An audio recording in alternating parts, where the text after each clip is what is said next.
اقیم الصلاۃ، لفظ صلاۃ عربی کا لفظ، اور میں نے عرض کیا کہ اس کا ترجمہ فارسی میں نماز، اردو میں نماز، اور جس شخصیت نے اس کا ترجمہ کیا وہ اپنے زمانے کا مورخ، لغت کا ماہر، فارسی کی کتاب لغت کی کان پارسی نایاب ہو چکی اب، اس میں شاہ صاحب نے، امیر شریعت کے بڑے بیٹے عطا المنیم شاہ صاحب بخاری رحمۃ اللہ علیہ نے، اس میں انہوں نے اس کا ترجمہ کیا، اس کو نماز کہتے، نماز کیوں کہتے؟ نم اور آز، نم کا معنی نمی، آز کا معنی آرزو، نم کا معنی آنسو، یعنی وہ عبادت اللہ نے عطا کر دی ہے کہ آنسو بہاؤ، آرزو پیش کرو، اللہ تمنا تمہاری پوری کر دے گا۔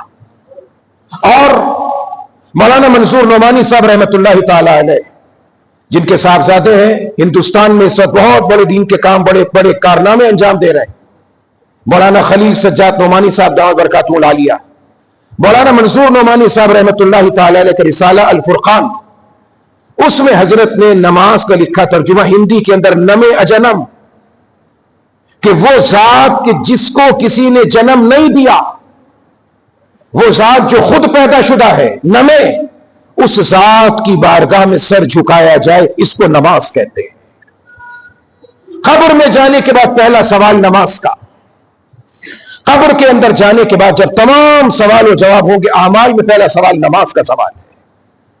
اللہ کے پاک نبی علیہ الصلوۃ والسلام فرمائے، میری آنکھوں کی ٹھنڈک نماز۔ میرے عزیزوں اور دوستو، نماز کا چھوڑنا تو دور کی بات، اللہ کے پاک نبی علیہ الصلوۃ والسلام فرماتے ہیں، بلال میرا دل چاہتا ہے کہ تجھے اپنے ساتھ لوں اور ہاتھ میں جلتی ہوئی لکڑیاں پکڑوں، اور وہ لوگ جو تندرست و توانا صحت مند ہیں اور نماز کے وقت میں جماعت کے ساتھ مسجد میں نہیں آتے، ان کے گھروں کو آگ لگا دوں، مگر عورتیں، بچے، بوڑھے، بیمار، مریض، ان کے ڈر کی وجہ سے میں رک جاتا ہوں، ان کے خیال کی وجہ سے رک جاتا ہوں، مگر نہ وہ شخص جو کلمہ پڑھتا ہے اور مسجد کے اندر جا کر نماز نہیں پڑھتا، مجھ محمد کا دل چاہتا ہے اس کے گھر کو آگ لگا دو۔ نبی علیہ الصلوۃ والسلام فرماتے قرۃ عینی فی الصلاۃ، میری آنکھوں کو اگر ٹھنڈا کرنا چاہتے ہو تو بس ایک کام کرو، نماز پڑھ لو، میری آنکھیں ٹھنڈی ہو جائیں گی۔ ہے کیا چیز نماز؟ کاش کہ اس کی حقیقت کو جان لیتے اور سمجھ لیتے، کاش کہ اس کی سچائی کو جان لیتے۔ کبھی غور تو کریں، ہے کیا چیز؟ اللہ کی بارگاہ میں آئے، دونوں ہاتھوں کو اٹھایا، ایک مجرم کی طرح کہ پروردگار میں بندہ تیری بارگاہ میں کھڑا ہوں، دونوں ہاتھ اٹھا لیے ہیں میں نے، اب میں ہوں اور تو ہے پروردگار، میں نے اپنا تمام تر عزت، وقار، شان و شوکت تیری بارگاہ کے سپرد کر دیا ہے، دونوں ہاتھ خالی ہیں میرے پاس، دنیا کو خیر بات کہہ دیا، اللہ اکبر، اللہ تو سب سے بڑا ہے، اللہ تو سب سے بڑا ہے۔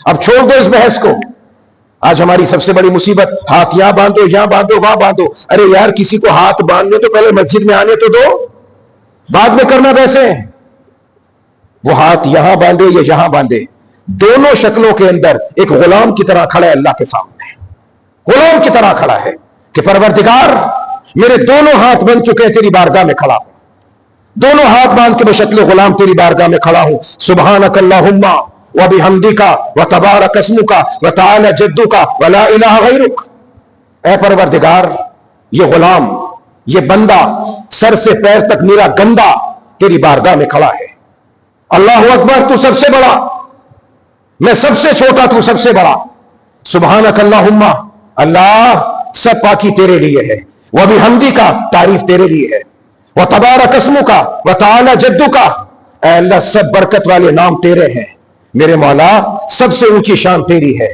ولا الہ غیرک، مولا تیرے سوا کوئی معبود نہیں، تو ہی میری فریادوں کو سننے والا ہے، الحمدللہ رب العالمین، اے اللہ تمام تعریف تیرے لیے، تو دو جہان کا پالنے والا ہے، الرحمن الرحیم، اللہ تو سب سے بڑا رحم کرنے والا ہے، دنیا میں بھی تیرا رحم ہے، آخرت میں بھی تیرا رحم ہے، مالک یوم الدین، اے میرے اللہ، اے میرے پروردگار، وہ جو حشر کا دن ہوگا نا، کوئی کسی کی پرواہ نہیں کرنے والا ہوگا، میرے مولا اس دن کا مالک تو ہے، ایاک نعبد و ایاک نستعین، اے میرے اللہ جاؤں کہاں پر، اے میرے مولا عبادت بھی تیری کرتے ہیں، مدد بھی تجھی سے مانگتے ہیں، تیری عبادت اس سے مدد مانگتے ہیں، الحمدللہ رب العالمین الرحمن الرحیم مالک یوم الدین ایاک نعبد و ایاک نستعین۔ اے پروردگار سب سے بڑی مدد اللہ یہ کر دے، اہدنا الصراط المستقیم، اللہ سیدھے رستے پہ چلا دے، سیدھا رستہ دکھا دے۔ مولا سیدھا رستہ کون سا ہے؟ صراط الذین انعمت علیہم، اے پروردگار ان کے رستے پر چلا جن پہ تو نے انعام کیا تھا۔ اللہ تیرا انعام کن پر ہوا تھا؟ اولئک الذین انعم اللہ علیہم من النبیین والصدیقین والشہداء والصالحین وحسن اولئک رفیقا۔ اللہ کہتے ہیں میرا انعام کس پر ہوا؟